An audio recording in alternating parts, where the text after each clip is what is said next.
తెలంగాణ రక్షణ సేన చీఫ్ కవిత hot comments చేశారు.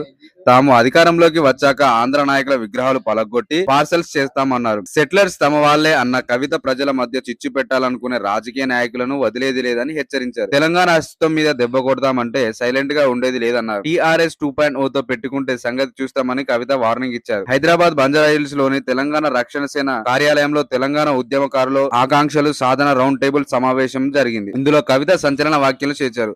అధికారంలోకి రాగానే ఆంధ్ర నాయకుల విగ్రహాలను పలగొట్టి పార్సల్స్ పంపుతామన్నారు. తమ అస్తిత్వంపై దాడి చేస్తామన్న మీ సంస్కృతి రుద్దుతామంటే ఊరుకోము అని తేల్చి చెప్పారు. టీఆర్ఎస్ జెండా రాకముందు ఒకలా ఇప్పుడు ఒకలా ఉంటుందన్నారు. టీఆర్ఎస్ 2.0 తో పెట్టుకుంటే మూతిపళ్ళు రాలతాయని హెచ్చరించారు. ఒకసారి పెట్టుకుంటే తెలంగాణ తెచ్చుకున్నామంత కవిత మళ్లీ మా జోలికి వస్తే మూతిపళ్ళు రాలతాయని వార్నింగ్ ఇచ్చారు. జనసేన చీఫ్ పవన్ కళ్యాణ్ పై ఫైర్ అయ్యారు కవిత. ఆంధ్రాలో రాజధాని కట్టుకోవడం చేతకాకే డైవర్షన్ పాలిటిక్స్ చేస్తున్నారని మండిపడ్డారు. తెలంగాణలో ఆంధ్ర రాజకీయ నాయకులు ఏజెంట్ సీఎం గా ఉండడంతో డ్రామాలు చేస్తున్నారని మండిపడ్డారు. పవన్ కళ్యాణ్ ముందు మీ సెక్రటేరియట్ లోకి నీళ్లు రాకుండా చూసుకోండి, తర్వాత తెలంగాణలో నవ నిర్మాణ సభ పెట్టుకోండి అని సూచించారు. తెలంగాణలో ఎక్స్టెన్షన్ అవ్వడానికి లోకేష్ బాబు ఇది మీ సామ్రాజ్యం కాదని వ్యాఖ్యానించారు. ఆంధ్ర పార్టీలు ఇక్కడి ప్రజలు ఓట్లు వేయడంతోనే దుకాణం బంద్ పెట్టుకున్నదని మర్చిపోయారా అని నిలదీశారు కవిత. తెలంగాణ రాష్ట్ర అవతరణ దినోత్సవ వేళ జనసేన పవన్ కళ్యాణ్ హైదరాబాద్ లో తలపెట్టిన తెలంగాణ నవ నిర్మాణ సభ రాజకీయ దుమారం రేపుతుంది. పవన్ కళ్యాణ్ పై తెలంగాణ నాయకులు ఫైర్ అవుతున్నారు. అధికార విపక్ష నేతలు విరుచుకుపడుతున్నారు. ఆంధ్ర నాయకులు తెలంగాణలో ఏం పని అని ప్రశ్నిస్తారు. మీ రాజకీయాలు ఆంధ్రలోనే చూసుకోండి, తెలంగాణ జోలికి రావద్దని వార్నింగ్లు ఇస్తున్నారు. ఇలాంటి ఇన్ఫర్మేషన్ కోసం మన ఛానల్ సబ్స్క్రైబ్ చేయండి. మీకు కనుక ఇన్ఫర్మేషన్ వస్తే లైక్ చేయండి. Thank you for watching this video.